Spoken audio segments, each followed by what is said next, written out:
Hello, dear student friends.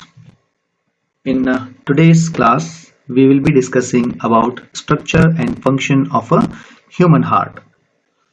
So, blood to flow in blood vessels, it needs to be pumped. So, that function is performed by heart. The only and the most important function of the heart is to pump the blood.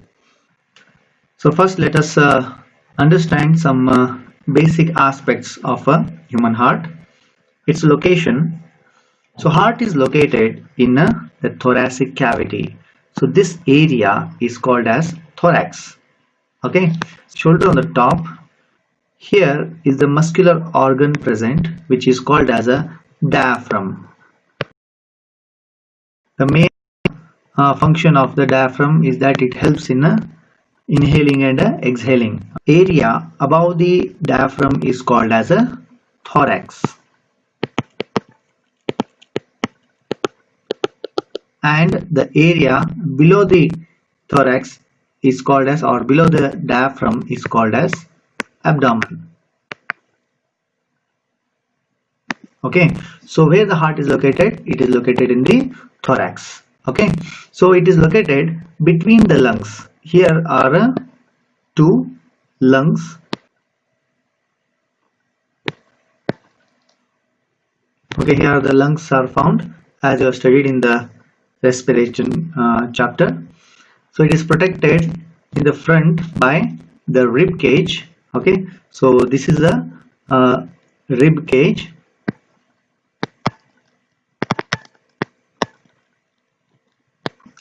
Bony structures. On back side, it is protected by our vertebral column.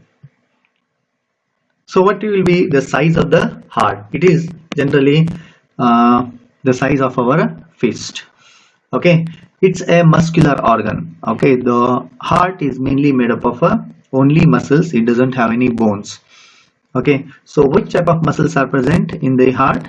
As you have studied in the 9th class tissues, the heart is made up of exclusively cardiac muscles. Cardiac muscles are having a very characteristic property that they show rhythmic contraction and relaxation, involuntary, and they do not fatigue. The heart, human heart or the mammalian heart, is having 4 chambers. Okay, so the upper chambers are called as atria, plural, singular is atrium, and the lower chambers are called as ventricles. Generally, ventricles have thick wall because atria are the receiving chambers and ventricles are the pumping chambers. Blood enters the heart through atria and then it leaves the heart through ventricles. So when ventricles contract, blood leaves the heart. So ventricles needs to be very stronger. So these chambers are separated by septum so that there should not be mixing up of oxygenated and deoxygenated blood. As you can see here is what you see is the atrium. This is also an atrium, left and right atrium. These are the ventricles. Okay, and this is the septum, ventricular septum, which will separate both the ventricles. Similarly, there is interauricular septum also. Now let us study the structure in detail. This is a graphical representation of the human heart. Okay, so you can see here it is having upper 2 chambers and lower 2 chambers. The upper chamber is called as the right atrium and the left atrium. The lower chambers are right ventricle and the left ventricle. As you can see, the wall of the atria are thinner compared to the wall of the ventricle.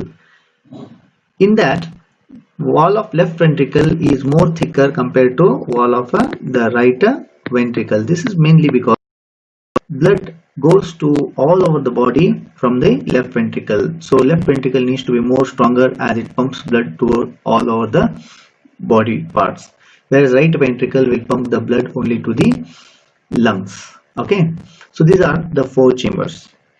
From outside, the heart is covered and protected by a thin membrane. Whereas very thin membrane is present which protects the heart. This is called as pericardium.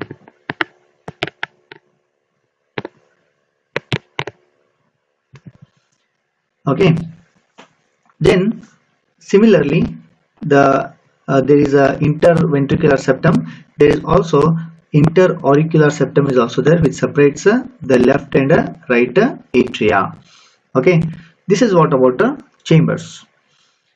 These chambers are guarded by valves.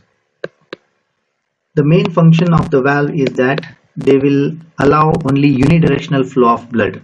That blood will flow from atrium to the ventricle. They are not allowed to go backwards. Okay, because they will close. The valve present between the right atrium and the right ventricle is called as a tricuspid valve because it is having three cusps. Okay, and the valve present between the left atrium and the left ventricle is called as a mitral valve, or it is also called as a bicuspid valve.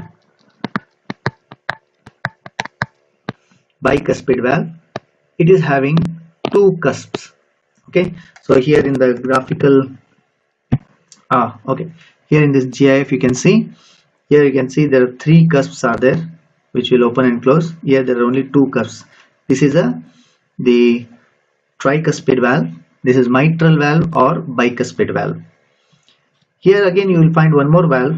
This is called as a semilunar valve, which is present between which is present in a pulmonary artery. Similar type of valve you will also find in the aorta also. Okay, so this is the pulmonary valve, and here is a aortic valve. These are called as semilunar valves. This is what about the main chambers of the heart. Now let us see which are the blood vessels associated with the heart. Okay, so blood vessels which are associated with the heart. First one is a vena cava. There are two vena cavas are there. One is inferior vena cava and the second one is a superior vena cava. Inferior vena cava brings deoxygenated blood from all over the body below the thoracic region, means lower part of the body. Whereas the superior vena cava will bring the blood from upper part of the body, that is above the thoracic region, that is from the head and shoulder and arms. Okay, so these are the two inlet blood vessels. Okay, they are veins.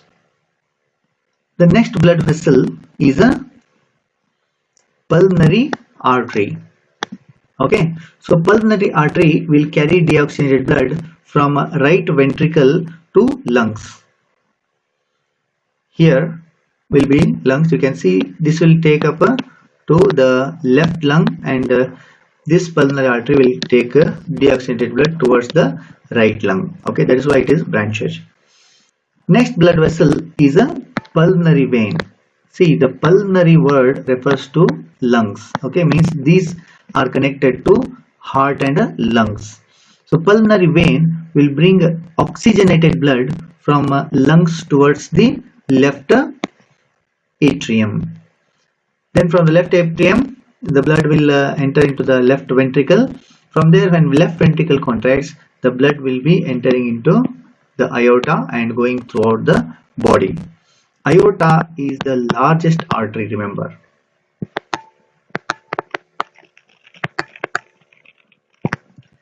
It is the largest artery because it is the one which carries blood to all the parts of our body.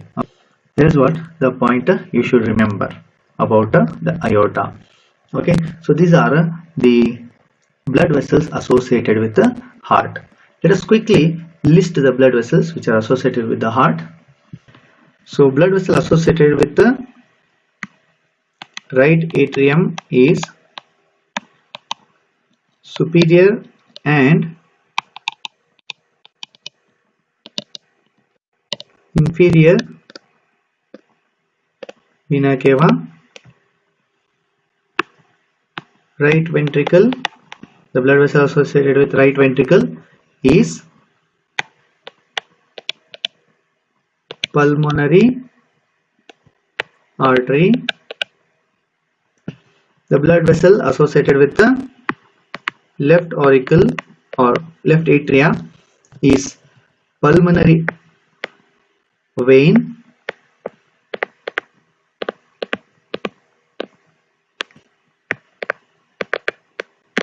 and lastly the blood vessel associated with the left ventricle is the largest artery in our body, which is nothing but aorta. When the aorta leaves the heart, it bends, it takes an arch, you can see here. This is called as a aortic arch, and it is on the left hand side. In case of human being, you remember that aortic arch is on the left hand side. Okay. Now quickly just revise what the structure we have studied about. So pericardium, what is pericardium? It is the thin protective covering around the heart. So upper chamber are called auricles or atria. They are separated by interauricular septum. And one more point is that sinoatrial node or SAN we call, it is commonly called as pacemaker. It is situated in the right atria. Okay, in the walls of right atria. The main function of this pacemaker is that it will produce pulses which will stimulate the cardiac muscle to contract. So therefore the heart in case of human being is a myogenic heart, means the contractions are generated by heart itself. It is not generated by the brain. Okay, so that is the type of, so such type of heart is called as a myogenic heart. Okay, so this is possible because of a pacemaker. So rhythmicity, rhythmic contraction and relaxation of the heart is controlled by the pacemaker or sinoatrial node. Next are the lower chambers. So there are two lower chambers. They are called as ventricles. Ventricles have thick walls. In that, especially left ventricle is thicker than right ventricle. Here also you can see this is thicker than the right ventricle wall. They pump blood out of the heart. Okay, then they are again separated by interventricular septum. This is an interventricular septum. The valves which will prevent the backflow of the blood.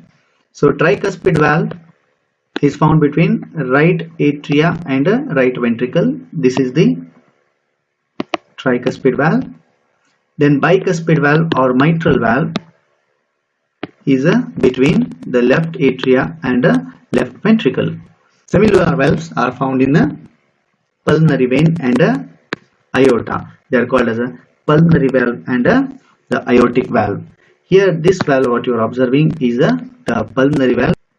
Okay, so next there are the chorda tendineae. So these chorda tendineae are nothing but these strings which are attached. Can you see this? This one and this one. There are three strings are there because there are three cusps, whereas here there are two strings are there. So these strings are attached to the valve and the wall of the ventricle. Okay, so here you can see these strings are attached to the cusps of the valve and the wall of the ventricle. So they will help in opening and closing of these valves. Okay, they are called as a chorda tendineae.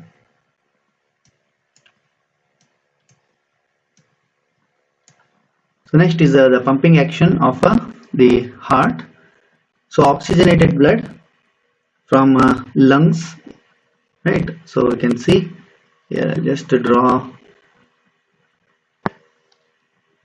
here is the left lung, and here you find the presence of the right lung. Okay, so the blood, oxygenated blood is taken from the lungs through pulmonary vein.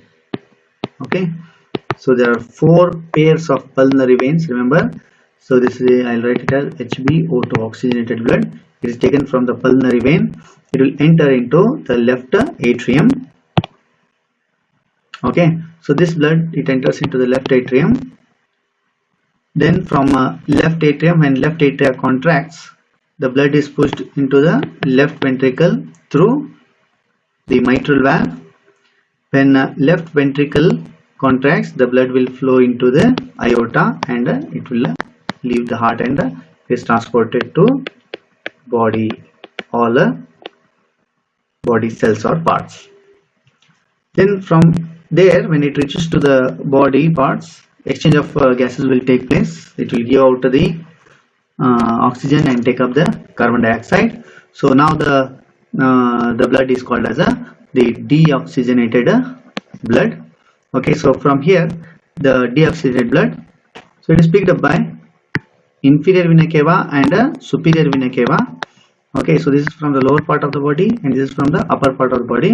Both will drain the blood into the right atrium. So this is having HbCO2, deoxygenated blood. Okay, that's why it's a blue in color. From here the blood will enter into the right ventricle. Okay, so when the right ventricle contracts, the blood will enter into the pulmonary artery. From where it is taken to both left and right lungs for exchange of gases, where where carbon dioxide is given out and oxygen is taken in. Okay, so this is how the pumping action of a heart will take place. Okay,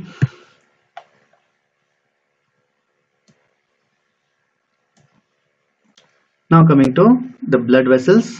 As you know that there are three types of blood vessels. The first one is arteries, then second one is veins. Okay, so this is the artery and a vein, and capillaries. Arteries always carry oxygenated blood from heart. Those blood vessels which will carry blood away from the heart are called as arteries. This is how simply if you want to define the artery, is that they'll carry blood away from the heart, and commonly they'll carry oxygenated blood, except because here you can see pulmonary artery carries, this is a pulmonary artery, it carries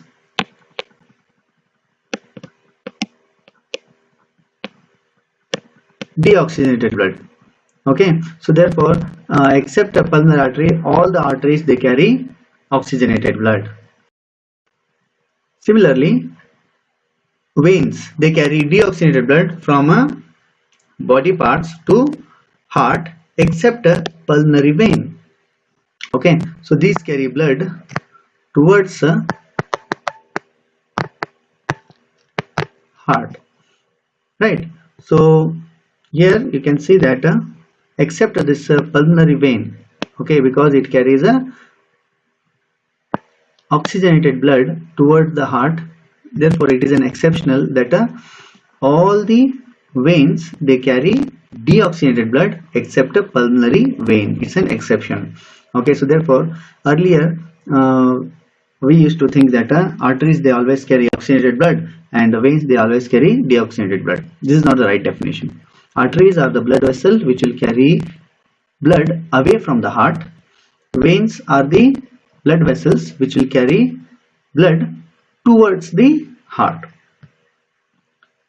Then the second difference is that arteries are also called as distributing vessels, because they will carry blood and they will distribute to different parts of the body, whereas veins are called as collecting vessels, because they collect blood from different parts of the body and drain it into the heart. Then arteries are thick and elastic, whereas the veins are thin and they are less elastic.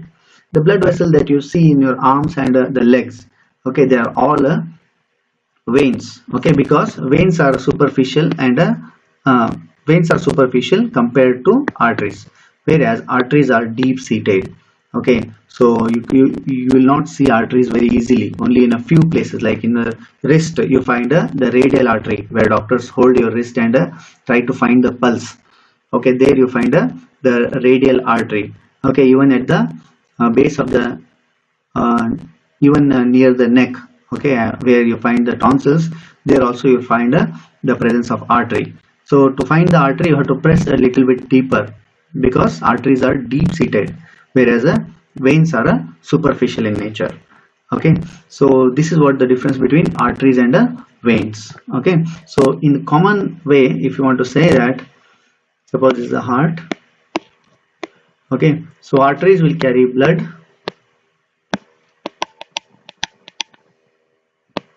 away from the heart. Okay,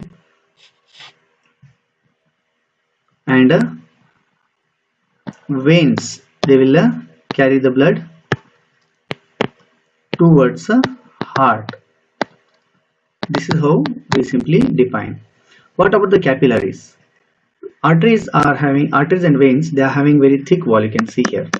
Okay, so it is very difficult for the diffusion to take place, for the exchange of materials. So when blood vessels, they reach towards the tissue, they will branch. Okay, you can see here the artery, it branched into arterioles. Similarly, vein, it also branched as a venules. So this branching will take so many times that they will form a very thin blood vessels. Okay, they are so thin that the materials like water, dissolved gases, nutrients, they can easily diffuse into the intercellular spaces. These are called as a capillaries. Okay, so arteries and veins, they will branch so that the exchange of a material can take place. Diffusion of gases and other materials will take place with the between the cells and tissues. Okay, so suppose this is a tissue and cell.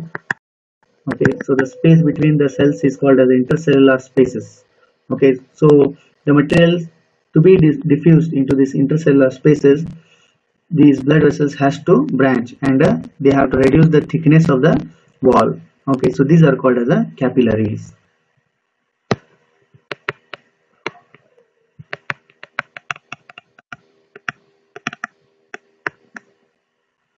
Right, so this is what about the artery, vein, and capillaries.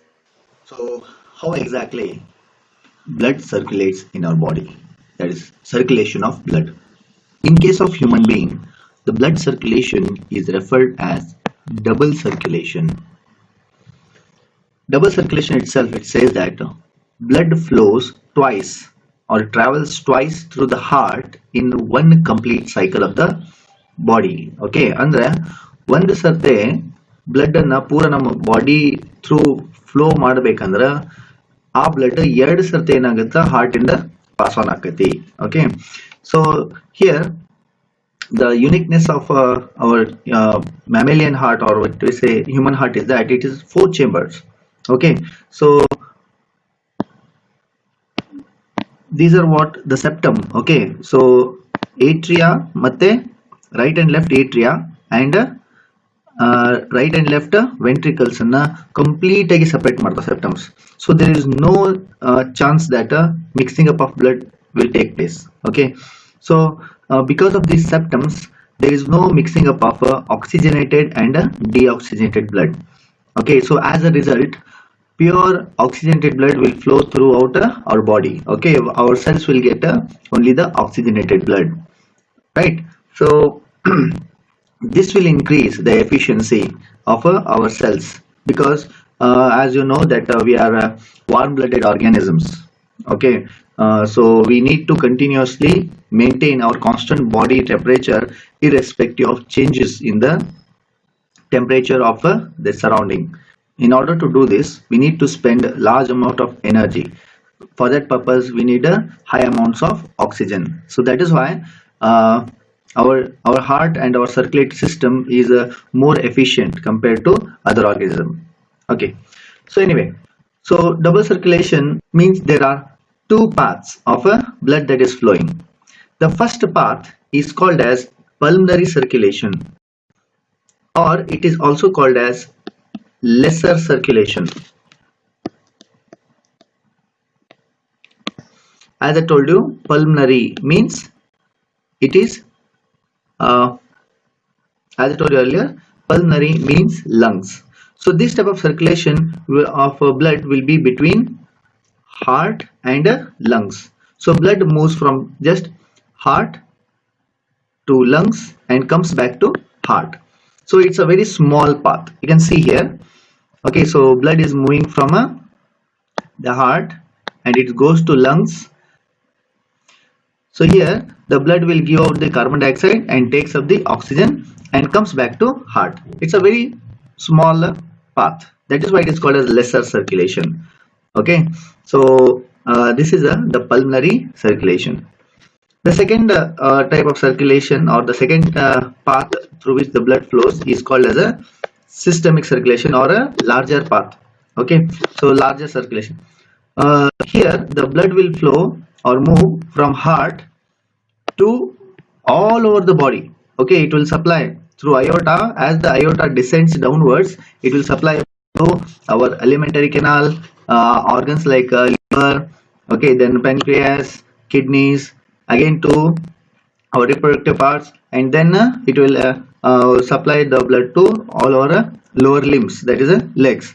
Okay, and again collected back from all these lower parts to back to the heart. Similarly, it will supply blood to the upper part of the body, that is our shoulders, arms, head, all the sense organs, brain, and again the blood is collected back from all those upper parts and brought it back to the heart. So it's a very long path. Okay, so this path is called as a systemic circulation. So blood will move from a heart to rest of the body and back to. Okay, so this is the second path of a circulation, that is called as a systemic circulation. So now let us try to write these paths in detail. So suppose this is heart with the 4 chambers. This is a right atrium, left atrium, right ventricle, and a left ventricle. Of course, here will be the tricuspid valve, and this is a bicuspid valve. Now first let us try to track the pulmonary circulation. So the blood from superior and inferior vena cava is taken to right atria. So as it is a superior inferior vena cava is bringing the blood to heart, it is a deoxygenated blood.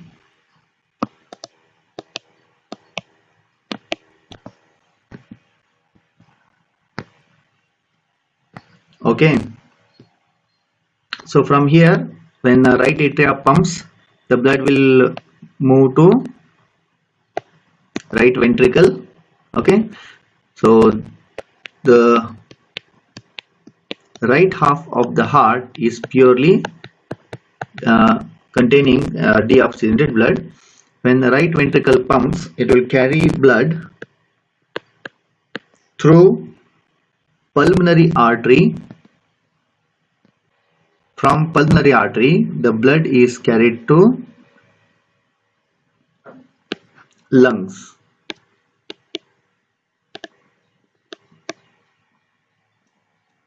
So blood which is carried to lungs through pulmonary artery is deoxygenated blood. Okay, so here there will be exchange of gases will take place. That in the lungs, the blood will take up oxygen and it will give out carbon dioxide. So as a result, so blood which comes out of the lungs, it will be oxygenated blood. Okay, so this oxygenated blood is carried to heart, the left part of the heart, that is left atria. It is the oxygenated blood through pulmonary vein.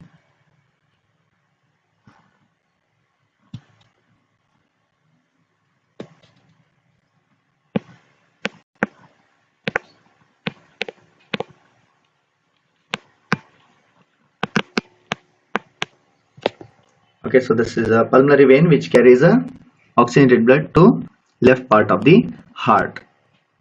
So this is the pulmonary circulation or lesser circulation. Okay, so let us quickly write down what is the path of a pulmonary circulation, right? So pulmonary circulation will start from a right atrium to right ventricle,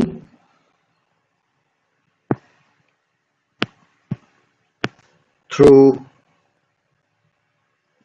pulmonary artery,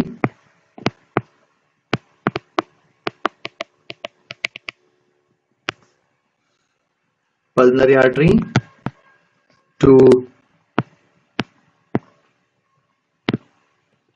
lungs. So here in the lungs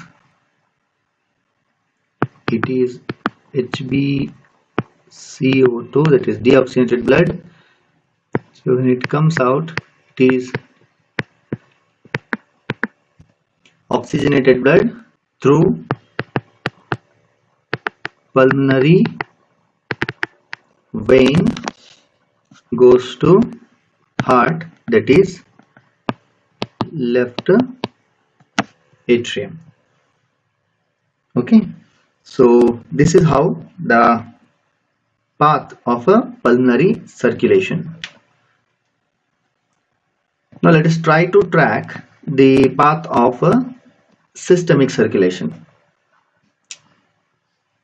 So when blood enters into the left atrium, it is oxygenated blood.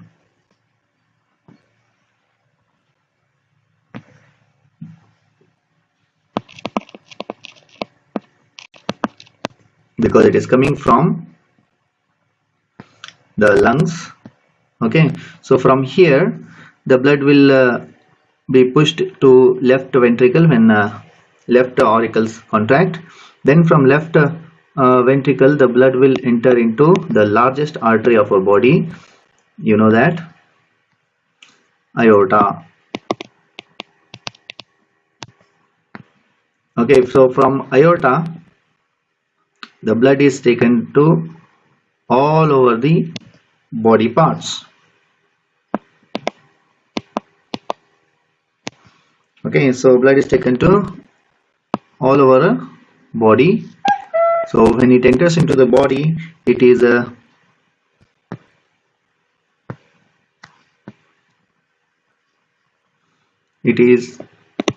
oxygenated blood, where body utilizes the oxygen, okay, and takes up the carbon dioxide produced in the tissue. Okay, there will be exchange of gases will take place. So when the blood comes from the body parts, it is collected by, so blood comes from the body parts, so the blood which comes from the tissues will be deoxygenated blood. It is all collected by superior and inferior vena cava. Okay, and it is dumped back into the right atrium, from where the pulmonary circulation will start.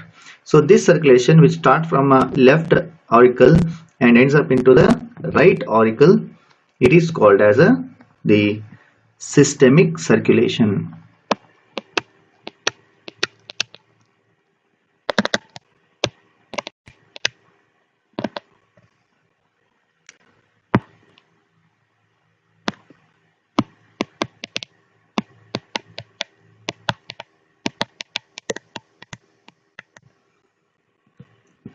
Okay, so this is the second path and the larger path.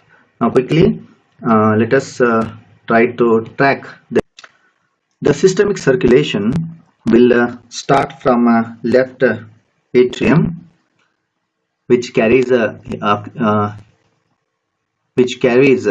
oxygenated blood. When left atrium contracts, the blood will enter into the left ventricle. So from left ventricle, the blood is taken up through aorta,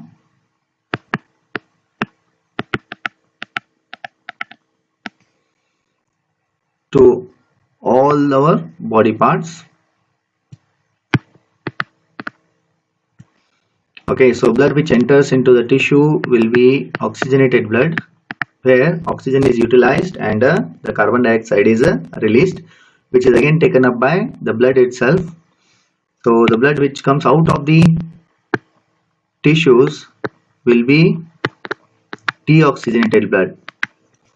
Okay, so this deoxygenated blood from all over the body parts is collected by superior and inferior vena cava, and it is taken back to heart, that is right atrium.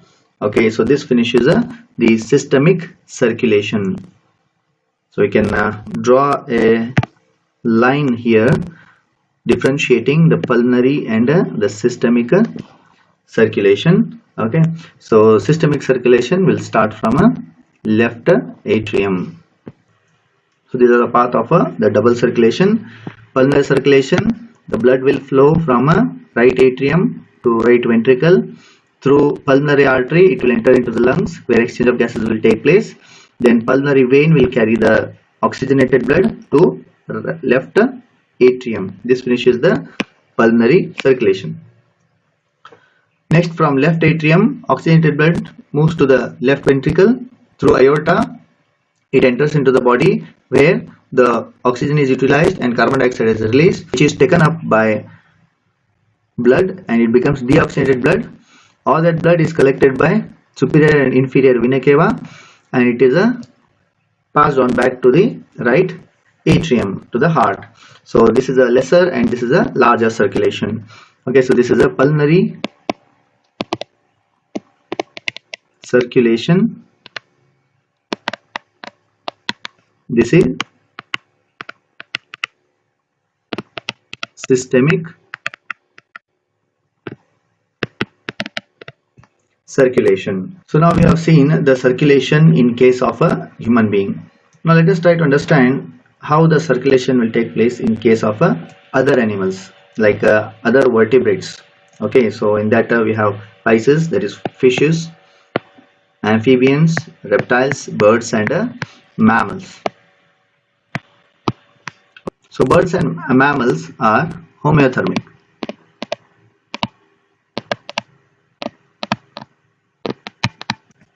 That means we are warm-blooded animals.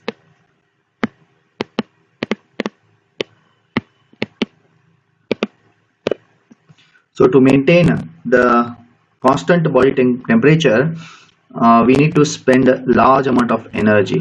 Okay, so for that purpose, four-chambered heart is evolved. So that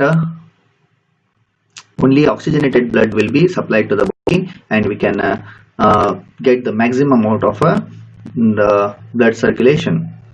If you consider the other vertebrates, first let us see the fishes. Fishes has only two-chambered heart. Okay, one atrium and one ventricle. Okay, so therefore in case of the fishes, mixing up of blood will take place when it is flowing. Okay, so the oxygenated and the deoxygenated blood will get mixed. This type of heart where mixing up of blood takes place is called as a venous heart. Okay, so if you see the amphibian heart, so here the atria are completely divided as right and left atria, but the ventricles are not divided. Okay, so therefore here the oxygenated blood and deoxygenated blood are kept separate in the atrium, the upper chamber, but when they enter into the ventricles, there will be mixing up of blood will take place. Therefore this is also a venous heart. Okay, you can see the pattern of evolution of the heart. So when it comes to reptiles, you can see that the atrium are right and left atrium are separated, but there is incomplete interventricular septum is formed between the ventricles. So as a result, again here the blood will get mixed up into the ventricles, but partially right and left ventricle are separated by a incomplete interventricular septum. But in case of reptiles, all reptiles have an incomplete interventricular septum, okay, except one reptile, which is an exception, that is crocodile.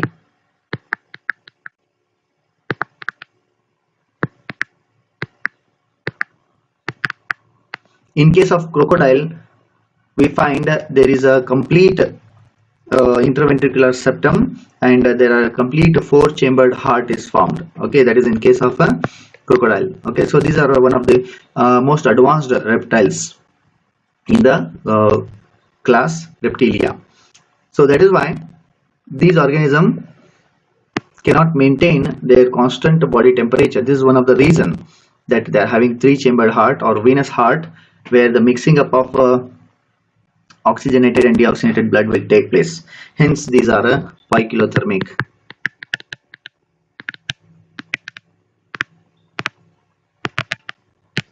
Or we can say they are cold-blooded.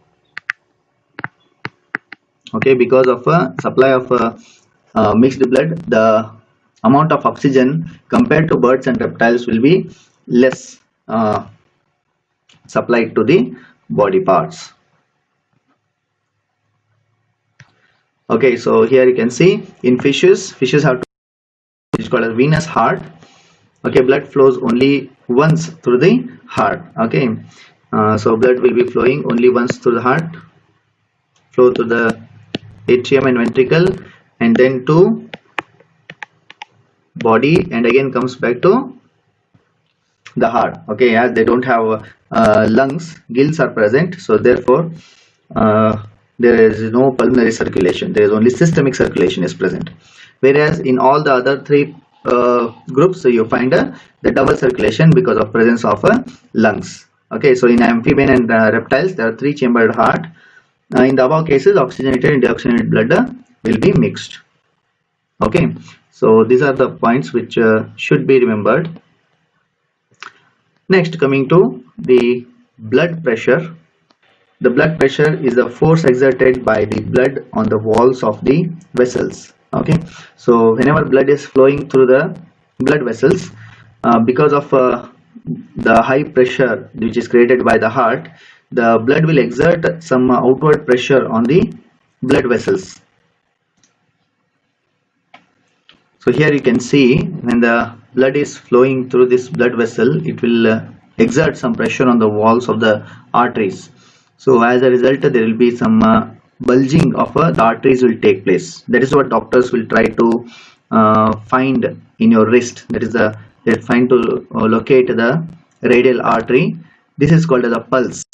Okay, and the pressure exerted is called as the blood pressure.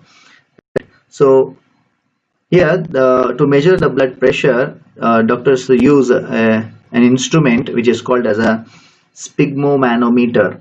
Okay, so this sphygmomanometer is used to measure the blood pressure. Okay, as you can see here, this is the sphygmomanometer. So blood pressure is measured by measuring two types of pressures. One is called as a systolic pressure, and the second one is called as a diastolic pressure. Systole means contraction.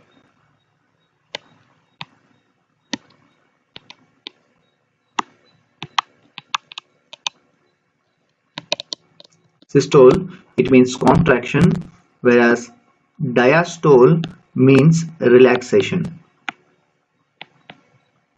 So the pressure exerted when a heart contracts, that is the ventricles contracts, is called as a systolic pressure, and the pressure exerted on the arteries during relaxation of the ventricle is called as a diastole.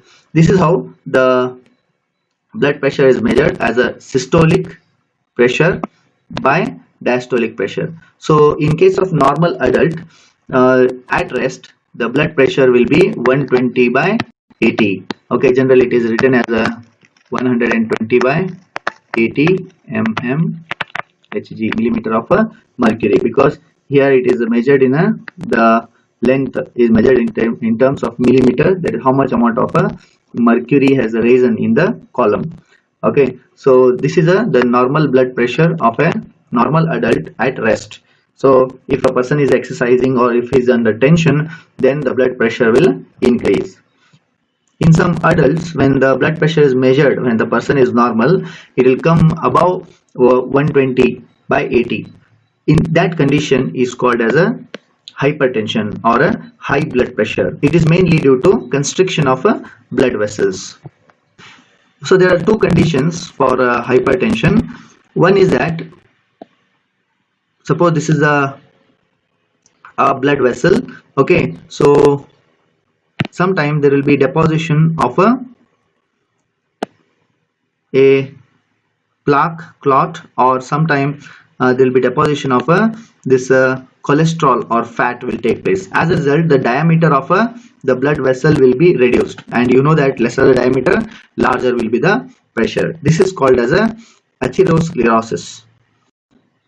In some cases, due to consuming a large amount of fat, the fat gets or the cholesterol will get deposited into the walls of the blood vessel, making the walls more harder and lose their elasticity.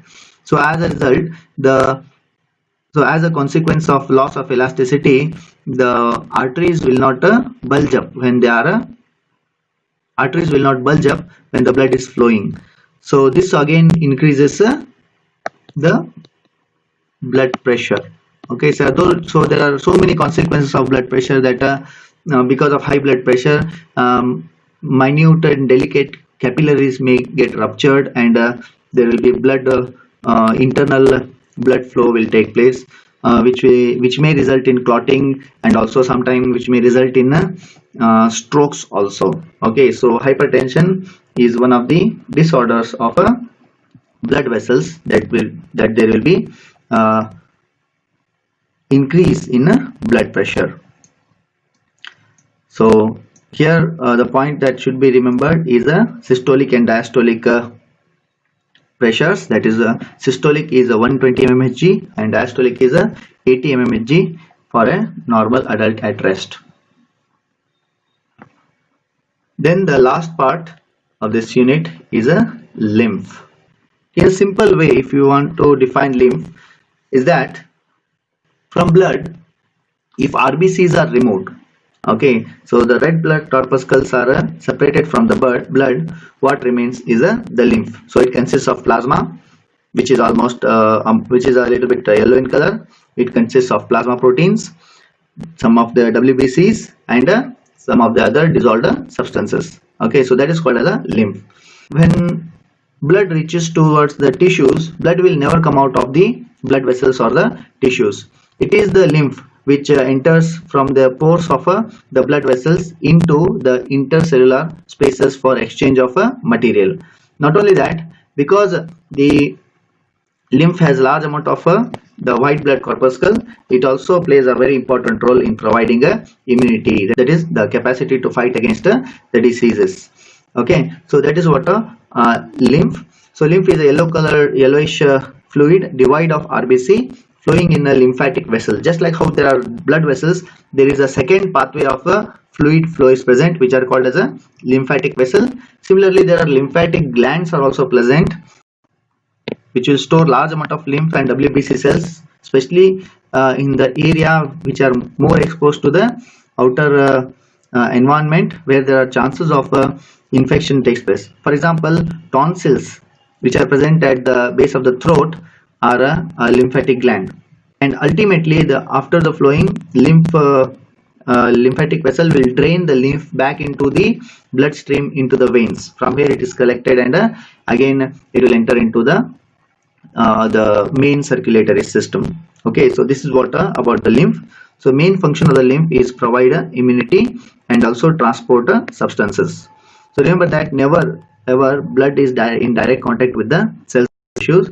It is the lymph which is in contact with the cells on the tissues. The exchange of materials will mainly takes place between the lymph and the cells.